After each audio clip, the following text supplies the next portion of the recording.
አዲስ መመሪያ የጥራጥሬና የቅባት እህሎች የውጭ ንግድ ዘርፍን ለከፍተኛ አደጋ አጋልጧል ተብሏል። ከቡና ቀጥሎ የኢትዮጵያ ሁለተኛው የውጭ ምንዛሬ ግኝት ምንጭ የሆነው የጥራጥሬና የቅባት እህሎች የውጭ ንግድ ዘርፍ በመንግስት አዲስ መመሪያ ምክንያት ከዚህ ቀደም ታይቶ በማይታወቅ እርግጠኛ ባልሆነ ሁኔታ ውስጥ መውደቁን የዘርፉ ተዋናዮች ገልጸዋል። በቅርቡ በንግድና ቀጠናዊ ትስስር ሚኒስቴር የወጣው መመሪያ ላኪዎች በውል እርሻና በቀጥታ ትስስር የገዙትን ምርት በድጋሚ በኢትዮጵያ ምርት ገበያ ክፍያ ስርዓት በኩል እንዲያሳልፉ ያስገድዳል። ላኪዎችና የዘርፉ መሪዎች ለካፒታል እንደተናገሩት መንግስት በሌላ አማራጭ የገዙትን ምርት በድጋሚ በኢትዮጵያ ምርት ገበያ በኩል እንዲያሳልፉ መገደዳቸው በዘርፉ ላይ ከፍተኛ አደጋ የሚደቅን ከመሆኑ በላይ ሁለቴ መግዛት ግዴታ ነው ሲሉ ስጋታቸውን እየገለጹ ይገኛሉ። ይህ መመሪያ የወጣው በኢትዮጵያ የባንክ ዘርፍ ከፍተኛ የብድር እጥረት ባለበት ወቅት ነው የተባለ ሲሆን አሁን ላኪዎች ባንኮች ብድር እየከለከለው በመሆናቸው ለምርት ገበያም በአንድ ቀን ውስጥ ክፍያ የመፈጸም ስርዓት የሚፈለገውን የጥሬ ገንዘብ ለማቅረብ እየተቸገሩ መሆኑ ተጠቁሟል።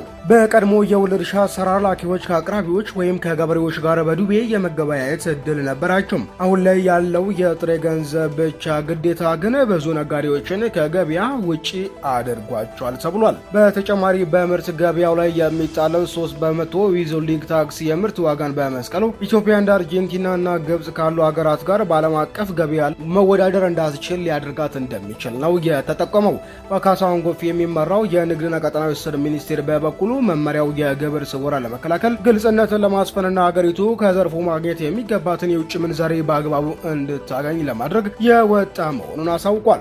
ሚኒስትሩ ላኪዎች ምርታቸውን በፍጥነት ወደ ውጭ ካላወጡ መጋዘኖችን እስከ ማሸግና ምርትን እስከ መውረስ የሚደርስ እርምጃ እንደሚወስድ አስጠንቅቋል። ማህበሩ መንግስት የሚወስደው ጠንካራ እርምጃ በመፍራት አባላቱ ምርታቸውን እስከ ታህሳስ 30 ቀን 2018 ዓ.ም ድረስ ወደ ውጭ እንዲልኩ ከሰሞኑ ባወጣው ግልጽ ደብዳቤ አሳውቋል። ሆኖም ላኪዎች በእጃችን ያለው ምርት በድጋሚ በኢትዮጵያ ምርት ገበያ በኩል ይለፍ መባሉ አግባብ አይደለም በሚል ውሳኔውን እየተቃወሙ ይገኛሉ።